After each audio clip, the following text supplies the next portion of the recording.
प्रियदर्शकाः विनम्रम् अभिवादनम्। अहमस्मि ऋचा। अहं च अस्मि ज्योतिः।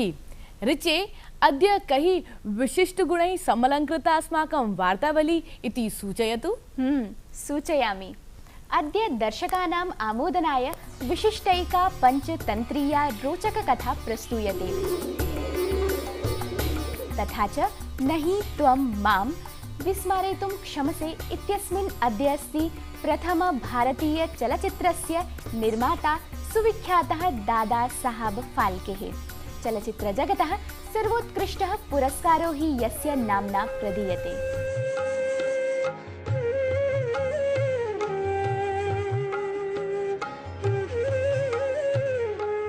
ऋचे, अत्रैव सर्वं सूचयिष्यति किम्?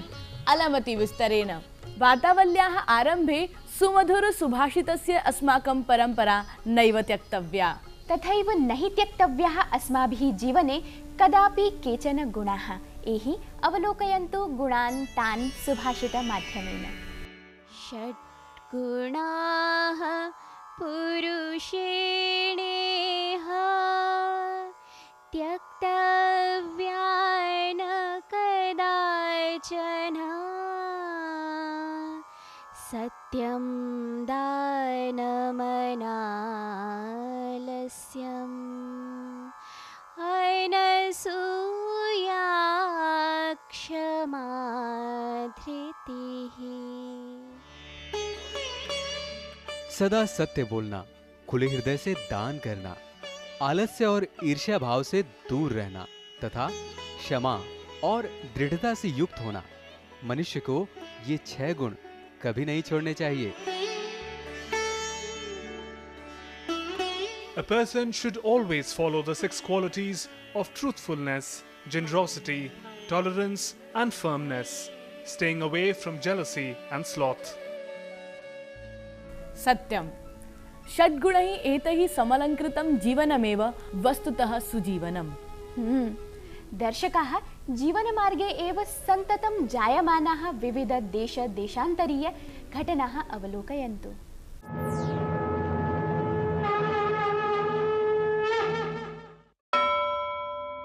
प्रधानमन्त्रिणा नरेन्द्रमोदिना उत्तरप्रदेशस्य बलिया जनपदे उज्ज्वला योजना समारब्धा। योजनान्तर्गतं 5,000 कोटि संख्याकेभ्यः निर्धनपरिवारेभ्यः निःशुल्क महानसीय वातिव्यवस्था समनुष्ठास्यते। एतस्यानन्तरं वाराणस्यां प्रधानमन्त्रिणा सौरोर्जया सञ्चालितानाम् 11 वैद्युतनौकानां समवायोऽपि समुद्घाटितः। ततश्च सांस्कृतिकाध्ययनकेन्द्र ज्ञानप्रवाहं सम्प्राप्य तेन तत्रस्थ संग्रहालये सांस्कृतिकरिक्थानां दर्शनमप्यकारी। मध्यप्रदेशस्य उज्जयिन्यां समायोज्यमाने सिंहस्थकुम्भमेलके झञ्झावातेन सह प्रचण्डवृष्टिवशात् 7 जनाः कालकवलिताः, 3,100 च आहताः संसूच्यन्ते। राज्यप्रशासनेन मृतकानां परिजनेभ्यः 7 लाख रूप्यकाणां गभीरतया व्रणितेभ्यश्च 50,000 रूप्यकाणां साहाय्यराशिः उद्घुष्टः। केन्द्रप्रशासनेन उत्तराखण्ड विधानसभायां दलसदस्यीय शक्तिपरीक्षणाय उच्चतमन्यायालयीयः परामर्शः सम्मतः। इदं शक्तिपरीक्षणम् आगामि 10 दिनाङ्के भविता। प्रक्रियायाः अस्याः दृष्ट्याङ्कनाभिलेखनं विधास्यते, यत्र काङ्ग्रेसदलात् असन्तुष्टाः नवसङ्ख्याकाः विरोधिविधानसभासदस्याः उपस्थित्यै अनर्हाः घोषिताः। राष्ट्रपतिभवने समायोजिते 63 संख्याके राष्ट्रीय चलचित्र पुरस्कार समारोहे राष्ट्रपति प्रणव मुखर्जिना प्रसिद्धाय चलचित्राभिनेत्रे मनोज कुमाराय दादा साहेब फाल्के पुरस्कारः प्रदत्तः। अत्रावसरे एव संस्कृत चलचित्र निर्देशकः विनोद मंकारा रजतकमल पुरस्कारेण सम्मानितः। उत्तराखण्डे शताधिकप्रहलमितक्षेत्रे भीषण दावानलः दुरापन्नः। दावानलं शमयितुं राष्ट्रीय राज्यीयापत् प्रतीकारबल सैन्यारक्ष्यग्निशमनसेवादलैः सफलतया भृशं प्रयतितम्। ध्येयमिदं यत् एतेन दावानलेन महती हानिः समुपकल्प्यते। अशेषे हि देशे भीषणातपः प्रकोपः दरीदृश्यते। उत्तरप्रदेश, बिहार, पंजाब, राजस्थान, हिमाचल प्रदेश, हरियाणादिराज्येषु जनजीवनम् एतेन दुष्प्रभावितम्। नैकेषु स्थलेषु तापमानाङ्कः वरीवर्धते। भीषणातपद्वारा तु सम्प्रति शिमलायामपि विषमा स्थितिः।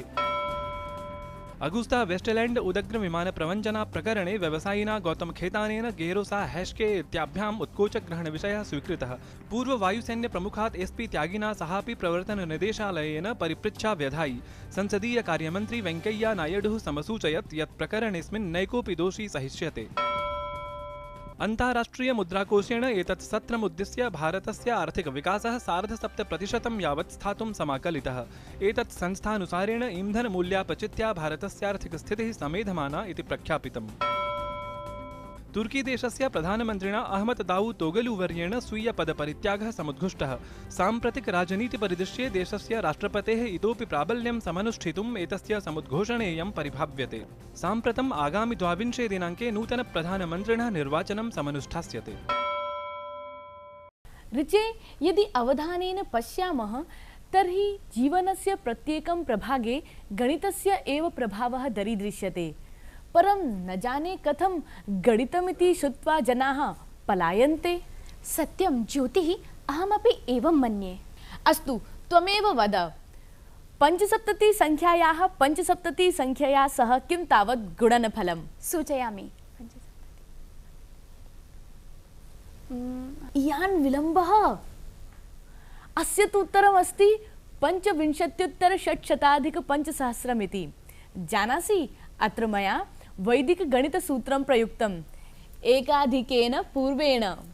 अहो, कियत् सारल्येन उक्तवती भवती। दर्शकाः अतीव रोचकमिदम्। दर्शकाः वैदिकगणितस्य ईदृशैः एव रोचकतथ्यैः सह मिलामः सुविख्यातं गणितज्ञं James ग्लावर् महोदयम्।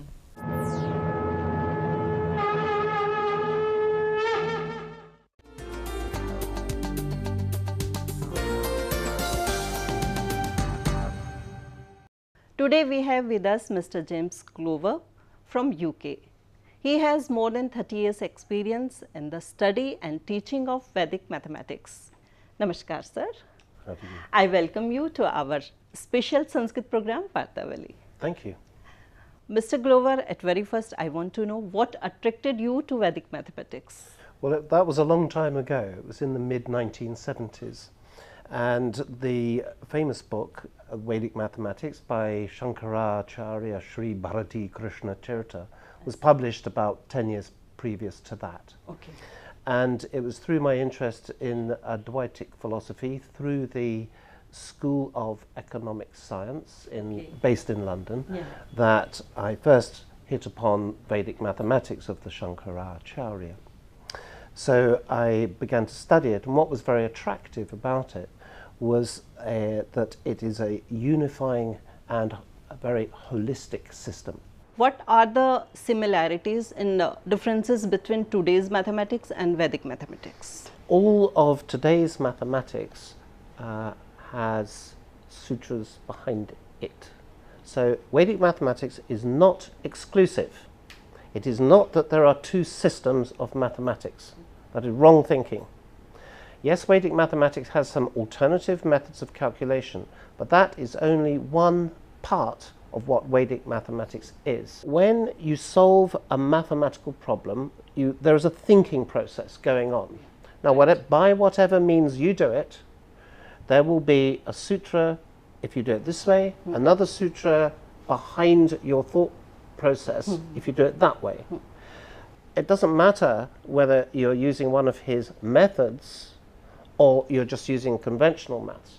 So, for example, Paravarcha Yojayet is one of the sutras. It says transpose and adjust.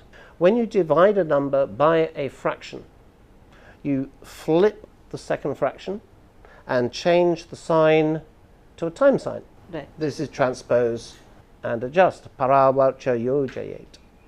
Paravartya Yojayet. Yes. Yeah. Another application is when you move terms from one side of an equation to the other with the inevitable change of sign, transpose and adjust. But also you find the same sutra working in many different areas. And what's really fascinating is that these different topics, the underlying thought process is the same, and therefore those different topics become connected, not because they are logically connected, but because they are intuitively connected. Mr. Glover, as it is known that the concept of zero, this is the Indian contribution to the world. Are there any other contributions? Yes, zero is one of the most important, but there are many others. And the first one is the 9 numbers. 9 numbers, yes, of course. And the whole concept within the 9 numbers. You see, numbers are made of these 9 and the 0. There are only 9 numbers and the 0. Yeah. Bigger numbers are made up of these. Each of these 9 numbers is a single entity. Yeah. It is a unity. And one perspective is that there is 1. Yeah, 1. 2 is another 1. 3 is another 1, and so on. So the big contribution of India is the 0 and the 9 numbers. And then the place value system, which is a brilliant invention because it enables us to do calculations. The place value system of hundreds, tens, units, decimal point, and so on.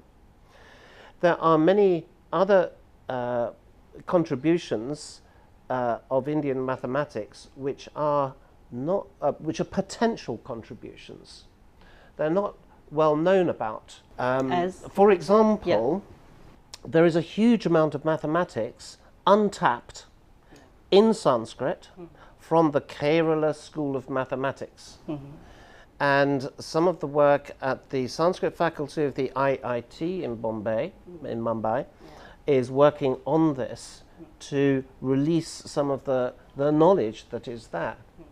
But it is also well known that the classical Indian mathematics dealt with or discovered, I don't know what the right word is, areas of mathematics such as trigonometry, elementary calculus, the so-called Pythagoras' theorem, the so-called Pascal's triangle, the binomial theorem, many, many areas. I hope through your example, many will get motivated to take up the Vedic mathematics. Thank you very much, sir. Thank you.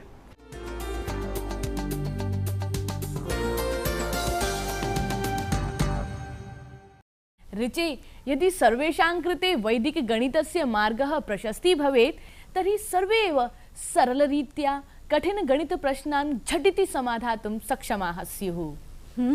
ज्योतिः एवमेव जीवनस्य कठिनप्रश्नानां सरलसहजरीत्या समाधानं कुर्वन्ति मनोरञ्जकपात्रसमन्विताः पञ्चतन्त्रकथाः। एहि अवलोकयामः श्रवणानन्दयुतां शिक्षणपरां कथाम् एकाम्।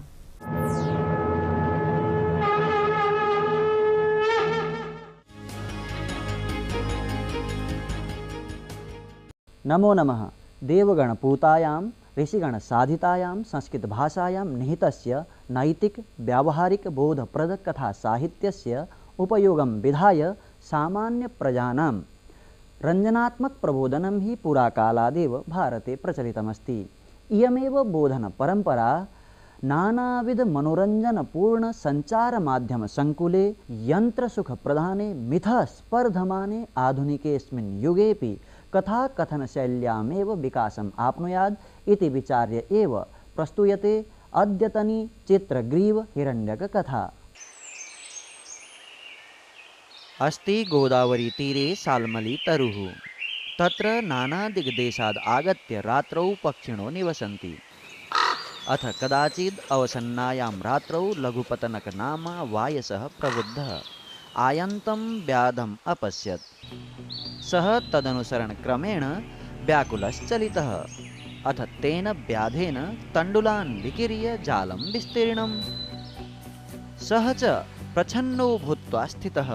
तस्मिन्नेव काले चित्रग्रीवनामा कपोतराजः सपरिवारो वियति विसर्पन् तान् तण्डुलकणान् अपश्यत्। ततः कपोतराजः तण्डुलकणलुब्धान् कपोतान् प्रति आह। कुतोऽत्र निर्जने वने तण्डुलकणानां सम्भवः? तन्निरूप्यतां तावत् भद्रमिदं न पश्यामि। तद्वचनं श्रुत्वा कश्चित् कपोतः सदर्पम् आह। आह, किमेवम् उच्यते? वृद्धानां वचनं ग्राह्यम् आपत्काले उपस्थिते सर्वत्रैव विचारे तु भोजनेऽप्यप्रवर्तनम्। एतत् श्रुत्वा सर्वे कपोतास्तत्र उपविष्टाः। अनन्तरं सर्वे जालेन बद्धाः बभूवुः। ततः तस्य वचनात् तत्रावलम्बिताः तं सर्वे तिरस्कुर्वन्ति। तस्य तिरस्कारं श्रुत्वा चित्रग्रीव उवाच नायम् अस्य दोषः, विपत्काले विस्मयः एव कापुरुषलक्षणं। तदत्र धैर्यमवलम्ब्य प्रतीकारश्चिन्त्यताम्। इदानीम् एवं क्रियताम्, सर्वैः एकचित्ती भूय जालमादाय उड्डीयताम्। इति विचिन्त्य पक्षिणः सर्वे जालमादाय उत्पतिताः। अनन्तरं स व्याधः सुदूरात् जालापहारकान् तान् अवलोक्य पश्चात् धावन् अचिन्तयत्, संहतास्तु हरन्ति मे मम जालं विहङ्गमाः, यदा तु विवदिष्यन्ते वशमेष्यन्ति मे तदा। ततस्तेषु चक्षुर्विषयातिक्रान्तेषु पक्षिषु स व्याधो निवृत्तः। अथ लुब्धकं निवृत्तं दृष्ट्वा कपोतः ऊचु, किमिदानीं कर्तुमुचितम्? अस्माकं मित्रं हिरण्यको नाम मूषकराजो गण्डकी तीरे चित्रवने निवसति। सोऽस्माकं पाशान् छेत्स्यति। इत्यालोच्य सर्वे हिरण्यकविवर समीपं गताः। ततो हिरण्यकः तद्वचनं प्रत्यभिज्ञाय ससम्भ्रमं बहिर्निसृत्य अब्रवीत्, पुण्यवान् अस्मि, प्रिय सुहृन् मे चित्रग्रीवः समायाता। पाशबद्धान् चैतान् दृष्ट्वा सविस्मयः उवाच, सखे किमेतत्? सखे, अस्माकं लोभस्य फलमेतत्। एतत् श्रुत्वा हिरण्यकः चित्रग्रीवस्य बन्धनं छेत्तुं सत्वरम् उपसर्पति। तेन सर्वेषां बन्धनानि छिन्नानि। ततो सर्वान् सम्पूज्य आह, सखे चित्रग्रीव, सर्वथा अत्र जालबन्धन विधौ दोषमाशंक्य आत्मनि अवज्ञा न कर्तव्या। इति प्रबोध्य आतिथ्यं कृत्वा चित्रग्रीवः तेन सम्प्रेषितो यथेष्टदेशान् सपरिवारो ययौ। तर्हि कोऽत्र बोधः भवद्भिरवगतः? निजलोभप्रभाववशात् सुहृदां हितवचनम् अवहेल्य न कदापि विचारविमूढेन भाव्यं, तेन आत्मनाशोऽपि सम्भवति। अथ च कष्टापन्नस्य मित्रस्य सत्वरं साहाय्यं प्रतिपादयन् जनः समाजे शुद्ध्युपास्यो भवति।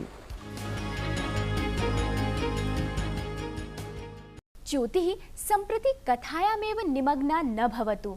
मा विस्मरतु अस्माकम् अग्रिमम् उपप्रभागम्। कथमहं विस्मर्तुं शक्नोमि? अस्य प्रभागस्य नाम एव अस्ति न हि त्वं मां विस्मारयितुं क्षमसे। पुनश्च यस्य कलाकारस्य स्मृति अंशान् अद्य वयं प्रस्तौमः, तं तु सम्पूर्ण चलचित्र जगत् एव विस्मारयितुं न क्षमते।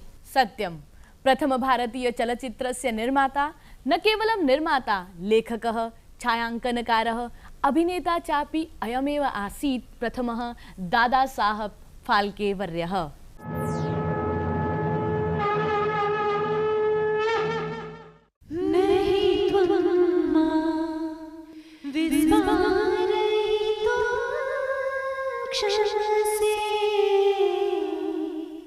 ढुण्डिराज गोविंद फाल्के यो हि दादा साहेब फाल्के नाम्ना जनानां मनस्सु राराज्यते। भारतीय चलचित्र जगतः कृत श्री गणेश पदवीं भजमानः सृजनशील कलाकारश्चासि। अनेन भारतीय पौराणिक कथाधृतानि अविस्मरणीय चलचित्राणि लोकाय अर्पितानि। चलचित्र जगते तस्य समर्पित जीवनं मार्गदर्शनं चावलोक्य भारतीय चलचित्र जगतः सर्वोच्च पुरस्कारोऽपि अस्यैव आख्यापूर्वकं प्रदीयते। परिश्रमपरस्य सृजनशीलस्य चास्य कलाकारस्य कृते मम पार्श्वे तु कलाकाराय ते नमः इत्येव कुसुमाञ्जलिः। भारतीय चलच्चित्र जगतः जनकः दादासाहेब फाल्के 10+1900 वर्षे लाइफ ऑफ क्राइस्ट इति चलच्चित्र दर्शनानन्तरं भारतीय पौराणिक कथाः आलक्ष्य चलच्चित्र निर्माणाय विचारितवान्। तत्कृते अनुसन्धानं साधनसङ्कलनं च समारब्धवान्।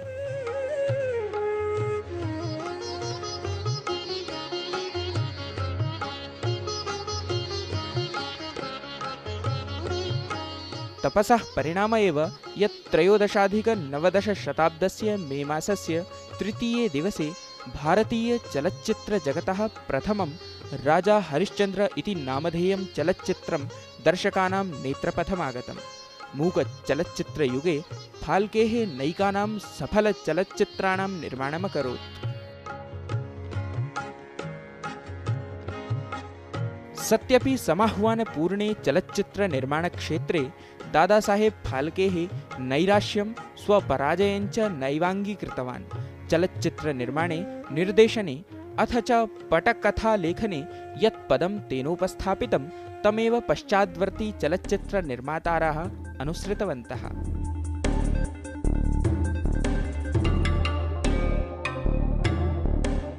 फाल्केः वर्यस्य जन्मशताब्द्यां तत्सम्माने दादासाहेब फाल्के इति पुरस्कारः भारतगणराज्यस्य केन्द्रप्रशासनेन समारब्धः।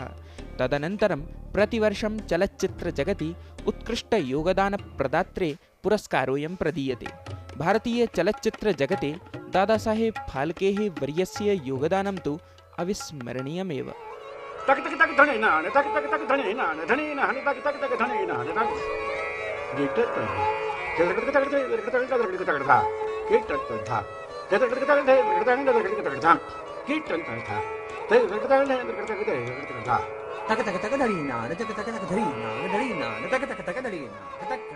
वयं तु प्रार्थयामः यथा भारतीय चलचित्र जगत् प्रतिक्षणं विश्वमानसं वर्धते तथैव हि चलचित्र जगति अमरत्वमापन्नः युगद्रष्टा कलाकारोऽपि अयं सदा सर्वथा च जनमानसे सन्तिष्ठेदिति।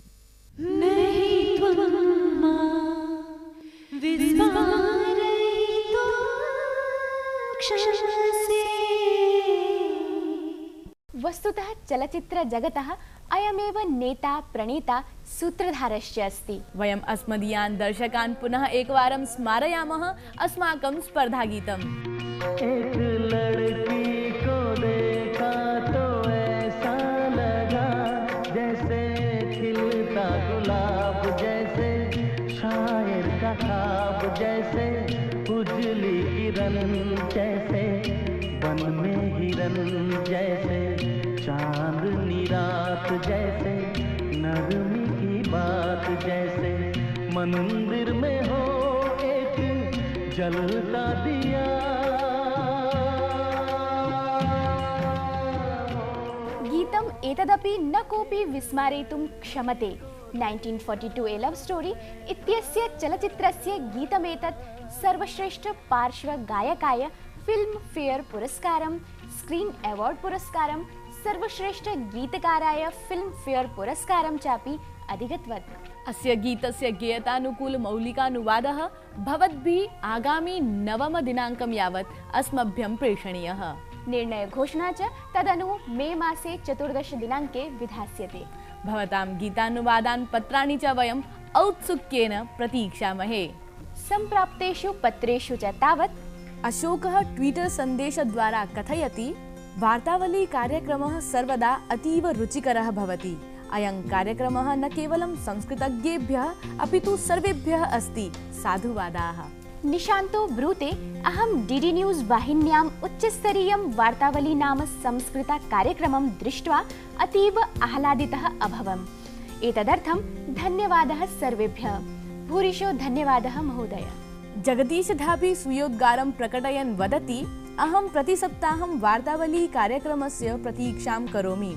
मया सह मम भार्या अपि कार्यक्रमं पश्यति। मम एकं निवेदनमस्ति, वार्तावली मध्ये संस्कृतस्य गीतानां, प्रहेलिकानां, संस्कृतकविपुस्तकपरिचयस्य चोपप्रभागः योजनीयः। दर्शकाः, भवदीयपत्राणि यथार्थतः एव अस्मभ्यं नित्यनूतनप्रेरणाप्रदायिनी सिद्ध्यन्ति। एवमेव आयत्यामपि पत्रकृपा वर्तेत। अधुना च विरमामो वयं भवतां कुशलकामना पूर्वम्। नमस्कारः, शुभं भूयात्।